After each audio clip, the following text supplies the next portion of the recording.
बीड सरपंच संतोष देशमुख हत्या प्रकरणात खंडणीचा गुन्हा दाखल असलेला वाल्मिक कराडवर तब्बल 26 गुन्ह्यांची नोंद आहे। तरीही त्याला 2 पोलिसांचं संरक्षण असल्यानं सगळ्यांच्याच भुवया उंचावल्या। धनंजय मुंडेंचा निकटवर्ती असलेल्या कराडच्या अंगरक्षकांवरून विरोधकांनी यंत्रणेला धारेवर धरलाय।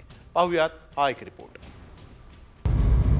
कराडच्या सुरक्षेसाठी पोलीसच।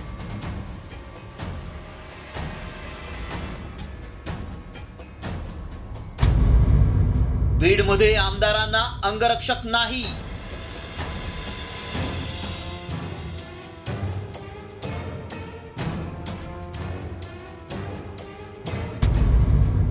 सव्वीस गुन्हे असलेल्या कराडला 2 अंगरक्षक।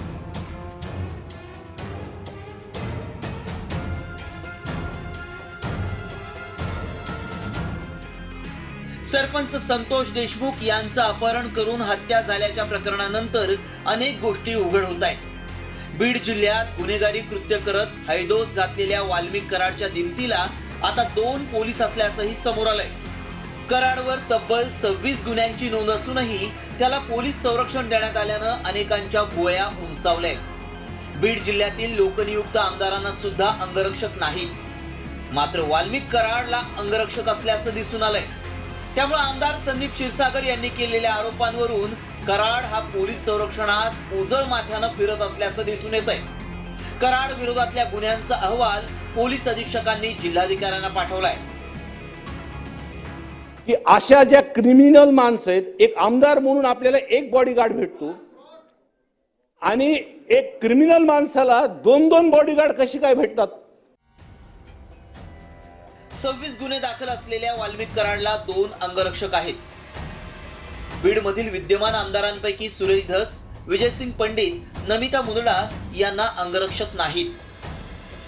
अमरसिंग पंडित, भीमराव धोंडे, प्रकाश सोळंके, पंकजा मुंडे, जयदत्त क्षीरसागर, राम खाडे, बजरंग सोनावणे आणि मृत सरपंच यांचे भाऊ धनंजय देशमुख तसंच संदीप क्षीरसागर यांना प्रत्येकी 1-1 पोलीस अंगरक्षक, तर धनंजय मुंडे आणि सुभाष राऊत यांना प्रत्येकी 2 अंगरक्षक आहेत। शिवाय अनेकांकडे 10-10 वर्ष तेच पोलीस अंगरक्षक असल्याबाबतही आश्चर्य व्यक्त होतंय। वाल्मिक कराड यांच्याबरोबर एक ऑथराइज्ड बॉडीगार्ड होता, जो त्यांच्याबरोबर 15 तारखेपर्यंत होता। तर तो 15 तारखेला अचानक, म्हणजे तो त्याच्या पुढे त्यांच्याबरोबर होता की नाही, तर त्यांच्याकडनं अशी माहिती मिळते की 15 नंतर त्याला रिकॉल करण्यात आलं। तर ते रिकॉल करण्यात आलं, तर ते का करण्यात आलं, म्हणजे तसा अर्ज कोणी केला होता का तुमच्या एसपींनी त्यांना सहजच रिकॉल केलं? दुसरं, त्यांना हा जो पर्सनल बॉडीगार्ड होता हा पेड होता का कमिटीने डिसाईड करून दिलेला हा बॉडीगार्ड होता, याची माहिती देखील मी त्यांच्याकडनं मागितली आहे।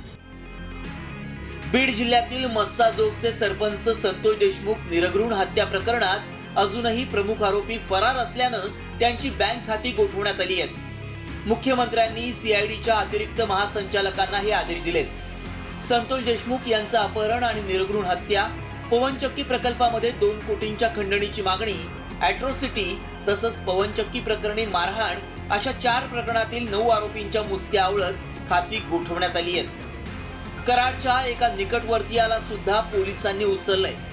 पोलिसांनी कराडभोवतीचा फास आवळलाय। आता पुढे काय घडतंय याकडे संपूर्ण राज्याचं लक्ष लागलंय। ब्युरो रिपोर्ट, साम टीव्ही न्यूज।